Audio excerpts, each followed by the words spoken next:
Hello বন্ধুরা, কেমন আছেন আপনারা সবাই? Welcome my back to our channel. তো রাধে রাধে বন্ধুরা। আজকে মানে কি বলবো, আজকে তো কী বার? আজকে হচ্ছে মঙ্গলবার। আজকে কি মঙ্গলবার? হ্যাঁ। হ্যাঁ। তো এই মাত্র পুজো পুজো না, পুজো তো দিতে পারবো না। এই যে আমি পুজো তো দিইনি, পুজো দিতে পারবো না। মালাটা জপে উঠলাম, যেহেতু মালা জপতেই হবে, মালাটা জপে উঠেছি। মালা জপ করে এখন উঠলাম। ব্রেকফাস্ট এখনও করিনি। মামাম করছে, মামামকে দিয়েছি দুধ আর চকোস।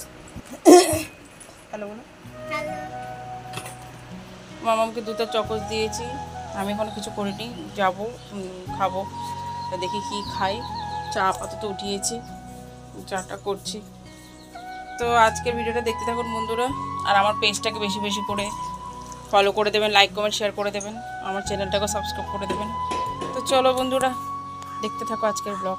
তো বন্ধুরা, এবার ব্রেকফাস্টে চলে এসেছি আমি খেতে। তো দেখাচ্ছি আপনাদেরকে কি ব্রেকফাস্টে কি খাতে। তো এই যে বন্ধুরা, কেক, মা মেয়ে দুজনের জন্য কেক, চা, তারপরে এই যে মেয়ের জন্য চকোস দুধ, এই যে মুড়ি চানাচুর, তারপরে হচ্ছে এই যে মেয়ে খাচ্ছে এই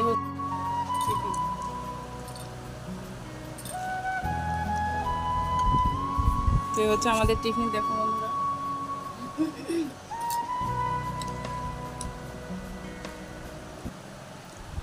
তো চলো সকালে ব্রেকফাস্টটা সেরে নিই, তারপর কথা বলছি আপনাদের সাথে। চলুন।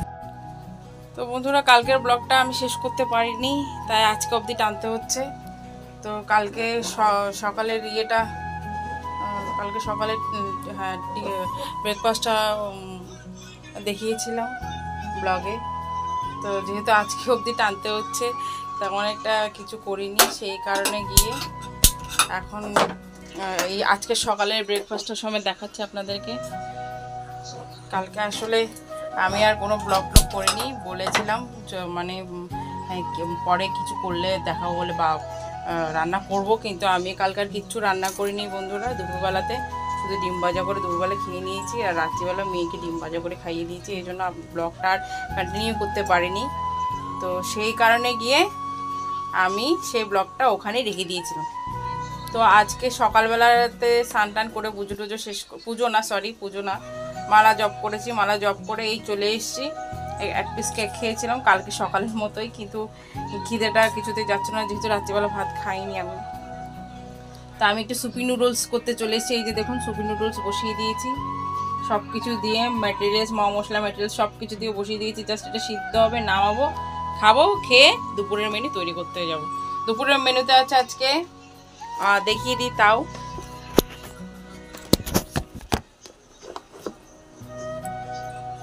এই যে দুপুরের মেনুতে আছে ভোলা মাছ ভাজা করব। ভাজা করার পরে কিছু মিষ্টি কুমড়ার ডাঁটা আছে, ভোলা মাছটা আর একটু ধুয়ে আনবো। মিষ্টি কুমড়ার ডাঁটা আছে, দেখি মিষ্টি কুমড়ার ডাঁটা দিয়ে কী করে না করে দেখা যায়। এখন ভোলা মাছটা আমি ফ্রিজ থেকে বার করে নিয়ে ছোটো রান্না করবো, এইটুকু জানি। কি রান্না করব, কি ভাজা করব না কি করব সেটা আমি জানি না। তো দেখতে থাকুন। আগে আমি সুপি নুডলসটা করি, খাই, তারপর আপনাদের সাথে দেখা হচ্ছে দুপুরের মেনু নিয়ে। চলুন।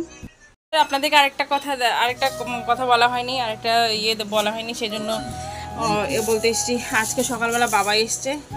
বাবা আসার সময় একটা কি বলবো, কাঁঠালটা আমি আলগাতে পারছি না। এই যে কাঁঠালটা নিয়ে এসছে প্লাস্টিকে করে, বেশ কিউট দেখতে, ছোটো কাঠো একটা কাঁঠাল এনেছে, আর একটা আম এনেছে। আপনার দাদা মামা একটা আম এনেছে, বেশ বড়। যে দেখুন, একটা আম এনেছে, বেশ শুকরানো আছে আমটার।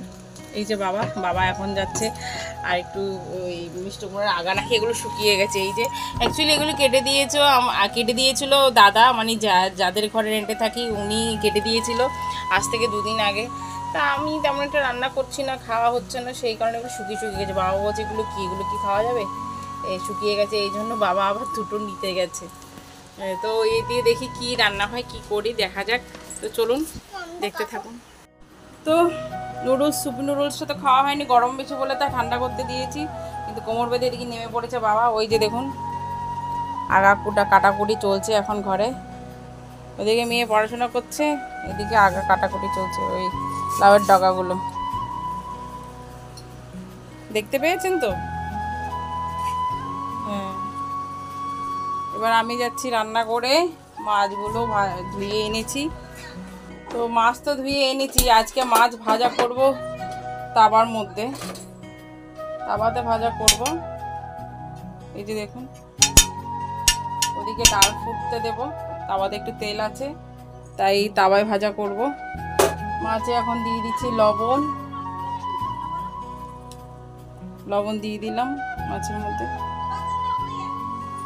তো এই যে দেখুন, মাছে লবণ হলুদ মাখিয়ে নিচ্ছি। মাখা প্রায় শেষের দিকে। এই কটা মাছ, আমরা তো আর মানুষ বেশি না, এই কটা মাছে হয়ে যাবে। এবার একটা একটা করে আস্তে আস্তে বসিয়ে দেব, এই এই করে করে বসিয়ে দেব। এই যে দেখতে থাকুন, এই ছেড়ে দিচ্ছি একটা একটা করে, একটা একটা করে ছেড়ে দিচ্ছি। একসাথে ভাজা হয়ে যাবে এতে।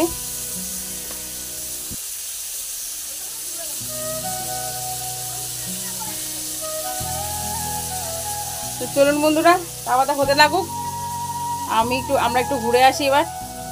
এই যে আমি এখন চাল ধুয়ে নিয়ে চলে এসেছি তুলে দেওয়ার জন্য। আপনাদেরকে তো আর বাথরুমে নিয়ে যাইনি, যেহেতু আমার তো আর বেসিন নেই, সাথে বেসিন নেই বা এক্সট্রা কোনো নেই। আমরা যেখানে স্নান করি সেখানেই আমাকে সব কিছু করতে হয়। তো সেখানে আবার আমার বাড়িওয়ালা তারাও করে, তাদেরও কোনো এক্সট্রা কিছু নেই, তারাও সেখানে করে। তো সেই জন্য আমি আপনাদেরকে সেখানে নিয়ে যেতে পারিনি। আমি সেখানে গিয়ে চাল ধুয়ে নিয়ে এসেছি, মসুর ডাল ধুয়ে নিয়ে এসেছি। এই যে মসুর ডাল, মসুর ডাল ধুয়ে এনেছি। তারপর এদিকে চাল ধুয়ে তুলে দিয়েছি, তারপর এদিকে আবার একটুখানি তেল ব্রাশ করে দিলাম মাছের মধ্যে। এবার মাছগুলো একটু একটু করে তুলে একটু একটু করে এদিক ওদিক, মাছগুলো এখনো ভালো মতো হয়নি, সেটা দেখেই বোঝা যাচ্ছে। তো আমি দেখি একটু তুলতে পারি কিনা, একটু একটু তুলে একটুখানি এপিট উপিট একটু উল্টিয়ে দিই, দেখতে থাকুন। তো বন্ধুরা, খুব কষ্ট হয়েছে, মাছগুলো উল্টিয়ে দিয়েছি, বাট উল্টাতে পেরেছি, কিন্তু কিছু কিছু মাছ একটু ভেঙে টেঙে গেছে। এই যে আমি আরেকটুখানি তেল ব্রাশ করে দিয়েছি। আমি তাওয়ায় কিছু করলে না তেল কম দিয়ে করার চেষ্টা করি, ব্রাশ করে করে। তবুও আমি জানি অনেকখানি তেল দিয়ে দিয়েছি, তবুও তো দিয়ে দিয়েছি। এবার একটু উল্টিয়ে দিয়েছি, হোক আস্তে আস্তে, এগুলো আস্তে ধীরে হোক। এদিকে আবার হাঁড়িতে চালও দিয়ে দিয়েছি, ওদিকে ডালটা ভিজুক। তো দেখতে থাকো বন্ধুরা। চলে এসছি সুপি নুডলস খেতে। এই যে সুপি নুডলস খেতে চলে এসছি। চলো খেয়ে নিই, একটু মেয়ে খাবো। চলো, খাওয়া শেষে দেখা হচ্ছে। এই যে আমার চালের হাঁড়ির থেকে চাল তো হয়ে উঠেছে, অন্য হয়ে হতে যাচ্ছে। এবার এদিকেও আবার লেগে যাচ্ছে,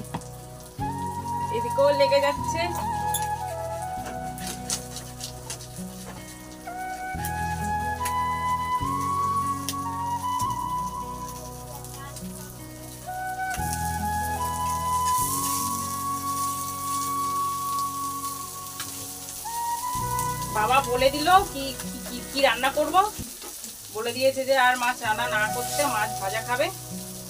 সেই জন্য এখন আর মাছ ভাজা রান্না করব না, মাছ ভাজাই থাকবে, তাই ভাজাটা করছি। তো ভাজা যেহেতু করবো, একটু ভালো করতে হবে, যেহেতু মুখে খাবে, সেজন্য একটু ভালো করে কড়া করে এই পিঠ ওপিঠ ভালো করে ভাজা করি। দেখতে থাকুন।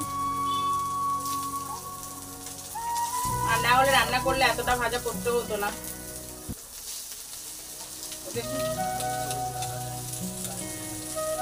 তো বন্ধুরা, শেষ ভাতের জলের মানে মাঠটাও সরিয়ে নিয়েছি, আর মাছ ভাজাটা আর একটু হবে, কড়া করে হবে আর একটু। তো চলুন বন্ধুরা, একটু অল্প আছে, একটু ফুটতে দিয়েছি ভাতটা, মানে অন্নটা। এদিকে চলছে দাদু নাতনির আম খাওয়া খাই। এই যে দেখুন, চলুন। আমি অবশ্য আমের আটিটা খেয়ে গেছিলাম ওভেনের ধারে, আপনাদেরকে দেখানো হয়নি বন্ধুরা। আটিটা খেয়ে গেছিলাম, আমের এক চিটে মেয়ে খেয়েছে, আরেক চিটে রয়ে গেছে, বাবা বলছে খাবে। তো দেখুন, দেখতে থাকুন। আমার ভাতের হাঁড়ি থেকে ভাত মানে আলগানো হয়ে গেছে, আমি সরিয়ে নিয়েছি, আরেকটা বাটিতে নিয়ে নিয়েছি ভাতের হাঁড়ির থেকে। আবার সেই হাঁড়িতে এখন আবার ডালটা সিদ্ধ বসালাম, ওদিকে মাছ ভাজা হয়ে গেছে। তো আর কিছু করেনি, এই ডালের মধ্যেই ওই ডাটাগুলো ধুয়ে দিয়ে দেবো একসাথে, তারপর ফোড়নে দেবো। তো দেখতে থাকুন এরপর কি হয়। এরপর কি আর হবে, এরপর ওই ফোড়নে দেবো, সেটা রান্না করবো একটু। তো দেখতে থাকুন। ধরো আমার ডাল সিদ্ধ হয়ে গেছে, অলমোস্ট রেডি। এবার আমি সম্বারটা দেবো। এখানে তেল একটু ছিল, ওগুলো পুরোটা দিয়ে দিচ্ছি,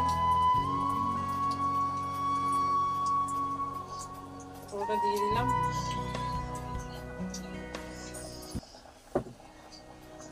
তেলটা একটু কম হবে যেহেতু, তাই আর একটুখানি তেল দিচ্ছি।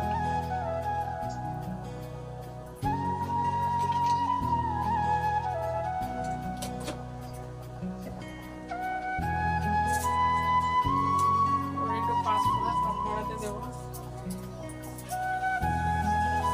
একটু পাঁচফোড়ন দিলাম, পেঁয়াজ দিচ্ছি,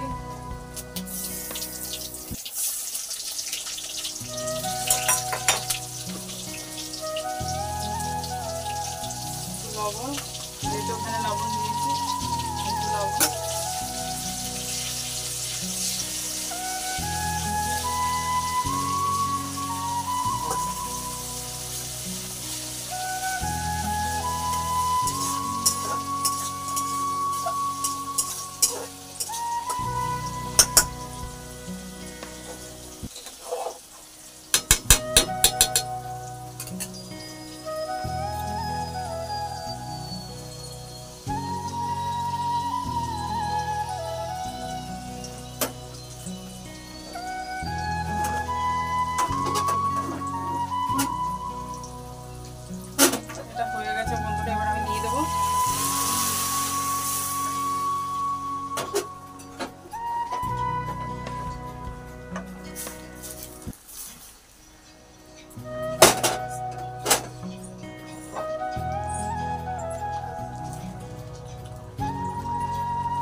শেষ বন্ধুরা। এবার একটু দিয়ে দেবো গরম মশলা, গরম মশলা দিতেই হবে, দিয়ে দেবো জিরে গুঁড়ো। তো বন্ধুরা, আপনাদের একটা কথা বলা ছিল, কথাটা কিন্তু বলা হয়নি, বারবার বলবো করে। আমার রান্নাঘরটা আপনারা আশেপাশে যা দেখছেন এলোমেলো অবস্থায়, বসে আপনারা স্কিপ করবেন, কেননা আমি যেখানে থাকি আপনাদেরকে তো বলেছি রেন্টেই থাকি। তো সেখানে রান্নাঘরের দেওয়ালটা না ঠিক না, ওয়ালগুলো ঠিক না, ওয়ালগুলো থেকে না শুধু বালি পড়ে, যার কারণে আমি তেমন একটা কিছু একটা, আর হচ্ছে ইঁদুরের উৎপাত বেশি। এই দেখুন কি, এইগুলো একটুখানি বসলে, এই দেখছেন আওয়াজ শুনতে পাচ্ছেন, আওয়াজ শুনতে পাচ্ছেন, খুব বালি পড়ে। তো সেই জন্য কোনো কিছু ওরকমভাবে আমি গোছাতে পারি না। আর সবচেয়ে বড় কথা হচ্ছে ইঁদুরেরও উৎপাত আছে, এই কারণে ঠিকঠাক করে আমি কিছু রাখতে পারি না, যেখানে রাখি না এখানে সেটিং করে ইঁদুরের উৎপাতের জন্য এগুলো এদিক ওদিক করে ফেলে দেয়, আর না হলে কেটে কুটে ছিদ্র করে দেয়। এই হচ্ছে জ্বালা। তো কিছু করার নেই বন্ধুরা, সেই জন্য আমি আপনাদেরকে আবারও বলছি, আমার রান্নাঘরের এলোমেলো যে জিনিসপাতিগুলো দেখেন না আপনারা সব ভিডিওতে, ওগুলো একটু স্কিপ করবেন। তো এখন আমার তরকারিটা হয়ে গেছে, এবার একটু নামিয়ে নেব। আমি তো সব দিয়ে দিয়েছি, মশলাপাতি সব দিয়েছি, এবার নামিয়ে নিয়ে আসবো, দেখতে থাকুন বন্ধুরা। দেখুন তরকারিতে নামিয়ে নিয়ে গেছি, আবার ডিম সিদ্ধ দিয়েছি। এই যে দেখুন, খাওয়ার অ্যাকচুয়ালি অরুচি লাগছে, তো মনে হচ্ছে না ওতে ভাত খেতে পারবো, ভালো লাগছে না মুখে, মানে কোনো কিছু খেতে ইচ্ছা করছে না, তাই 3টে ডিম সিদ্ধ দিয়েছি। আবার এই তো ডিম সিদ্ধ বসালাম, মানে দুপুরে কী কী খাবো তাই দেখাচ্ছি। একবার বলেছি মাছ ভাজা এই দিয়ে হয়ে যাবে, কিন্তু দেখুন বলতে বলতে কত কিছু হয়ে গেছে। ডিম তো সিদ্ধ দিয়েছি, এদিকে ওই তরকারিটা নামিয়ে নিয়ে এসেছি, আপনারা তো দেখতে পেয়েছেন, বলেছি আপনাদেরকে, সেই তরকারিটা নামিয়ে নিয়ে এসেছি, হয়ে গেছে। তারপরে এদিকেও আবার মাছ ভাজা, তো মাছ ভাজা আর হচ্ছে ওই ডালের তরকারিটা, মানে মুসুর ডাল দিয়ে আলু ডালু দিয়ে যা রান্না করছে ওগুলো, তারপর হচ্ছে ডিম সিদ্ধ, আর এদিকে হচ্ছে এই অন্ন। তো আজকে দুপুরে এই হচ্ছে মেনু। তো চলুন বন্ধুরা, ধুয়ে দিয়েছে আমার মামাম, স্নান করে এসছে, দাঁড়ান। ও দেখুন বন্ধুরা, আমার মেয়ে স্নান করে এসছে, তাই বলছি আমি একটু দেখাবো বলে, না এখন দেখিও না, এখন দেখিও না। তো আবারও তাহলে আবার বেঁধে নিয়েছে, আমি দেখাবো বলে। এই যে দেখুন, হাই বলে দাও। স্নান করে এসছে সবে। তো চলো বন্ধুরা, দেখতে থাকো এরপর আর কি কি, আরো কি কি হয়। তো বন্ধুরা, আজকে আমার মনটা খুব খারাপ, আমি আর ব্লগটা শেষ পর্যন্ত কন্টিনিউ করতে পারলাম না। আমার পাখাটা নষ্ট হয়ে গেছে বন্ধুরা, এই যে দেখুন আমার পাখাটা নষ্ট হয়ে গেছে, আমার খুব কষ্ট হচ্ছে বন্ধুরা, যেহেতু এত গরম পড়ছে পাখাটা নষ্ট হয়ে গেছে। নষ্ট হয়নি অ্যাকচুয়ালি, কোথায় গেছে জানি না, মনে হয় ইঁদুরে তারটা কেটে দিয়েছে। এখানে আসার পর থেকে শুধু এই পাখাটারই সমস্যা বেশি হচ্ছে, বারবার ইঁদুরে তার কেটে দেয় আর বারবার ঠিক করতে হয়। আর তার কেটে দিলে বোঝা যায় না, হঠাৎ করে কোন দিকে চলে যায়, কোন দিকে চলে গেছে বুঝতে পারি না। আর তাই পাখাটা চলছে না, খুব কষ্ট হচ্ছে গরমের মধ্যে থাকতে বন্ধুরা। তাই আজকে এখানে শেষ করছি ব্লগটা। আপনারা সবাই ভালো থাকবেন, সুস্থ থাকবেন, সাবধানে থাকবেন। আর আমার পেজটাকে একটু ফলো করে দেবেন, লাইক করবেন, শেয়ার করে দেবেন, আমার ইউটিউব চ্যানেলটাকে একটু সাবস্ক্রাইব করে দেবেন। আমার পাশে থাকবেন বন্ধুরা সবসময়। আমার এত খারাপ লাগছে বন্ধুরা, আমার অ্যাকচুয়ালি এখন আমি আর আমার মেয়ে ছাড়া আমার ঘরে এখন আমরা কেউই নেই। আমার যদি আমার হাতের সাথে থাকতো তাহলে হয়তো কোনো একটা ব্যবস্থা করতে, যেহেতু ও দূরে আছে, দূরে থাকে, তাই ওকে বলেছি, কিন্তু ওকে কী হবে, ওকে বলবো কি, ওকে টেনশন দিয়ে আমারও নিজেরও কষ্ট লাগে। ও ওখান থেকে শুধু হাপিত্তেশ করতে থাকবে আর আমার এত খারাপ লাগবে, তখন ওরও টেনশন বেড়ে যায়, আমার তো এমনিতেও টেনশনে আছি, ওরও তো টেনশন হয় বন্ধুরা, ও তো বাইরে থাকে, আমি একটা মেয়ে নিয়ে